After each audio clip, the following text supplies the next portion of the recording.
దేవునికి మహిమ కలుగునుగాక. హల్లెలూయా. దేని కొరకు నియమించబడ్డాం? చూడండి, కొన్ని మాటలు చెప్తా. మరియు మీ కుమారులలో కొందరిని ప్రవక్తలుగాను, మీ యవనులలో నాకు నాజీరులుగాను నియమించితిని. దేవునికి స్తోత్రం కలుగునుగాక. హల్లెలూయా.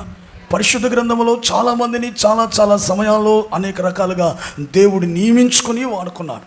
ముఖ్యంగా ఈ మధ్యాహ్న కాలం ప్రభు రెండు విధాలుగా మనల్ని నియమించుకుంటున్నాడు. ఒకటి ప్రవక్తలుగాను, రెండు నాజీరులుగా ఉండేటట్లుగా.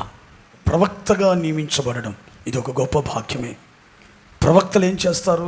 చాలా రకాలైన కార్యాలు చేస్తారు. ప్రాముఖ్యంగా ప్రవక్త చేసే పని ఏంటంటే ఎక్కువగా ప్రజలకు దేవునికి మధ్యవర్తిగా ఉంటాడు. ఒకటి, ప్రజల కొరకు విజ్ఞాపన చేస్తాడు.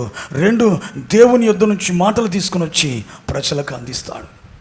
వీళ్ళు దేవుని బిడ్డల పట్టణాలకే ఆశీర్వాదకరంగా ఉంటారు.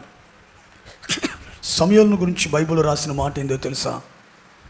బాగా గమనించండి. సమూయేలు ఉన్నంత వరకట రాయబడిన మాట, యెహోవా హస్తము ఫిలిష్తీయులకు వ్యతిరేకంగానే ఉందట. అంటే ఫిలిష్తీయులు ఊరకనే ఇశ్రాయేలు మీద దాడి చేసేవాళ్ళు, ఇశ్రాయేలు యొక్క జీవనోపాధిని నష్టం చేసేవాళ్ళు, గాయపరిచేవాళ్ళు, బాధించేవాళ్ళు.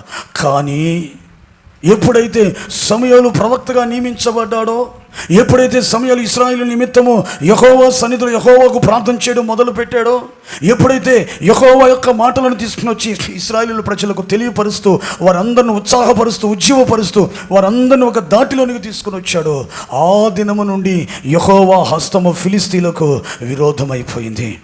వాళ్ళు ఎంత ప్రయత్నించినా సరే ఇశ్రాయేలీయుల యొక్క తల వెంట్రుకను కూడా కదిలించలేకపోతున్నారు. కారణం ఏంటంటే యెహోవా హస్తము ఫిలిష్తీయులను ఎప్పటికప్పుడు అణిచివేసేస్తుంది. కారణం ఏంటంటే ఇశ్రాయేలీయులలో ప్రవక్త ఉన్నాడు.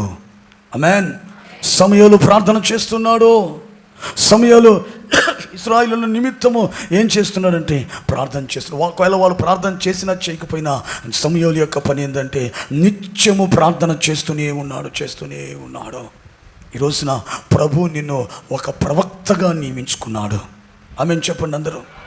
ఎందుకంటే నీ భర్త కొరకు ప్రార్థన చేయాల్సిన బాధ్యత, నీ భార్య కొరకు, నీ పిల్లల కొరకు, నీ కుటుంబ వ్యవస్థ కొరకు నువ్వు భారం కలిగి ప్రార్థన చేయవలసిన బాధ్యత నీకుంది.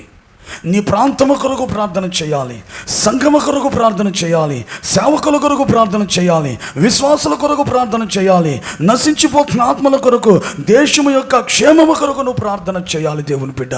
అందుకే ఈ రోజున ప్రభు నిన్ను ఒక ప్రవక్తగా నియమిస్తున్నాడు. ఆమేన్.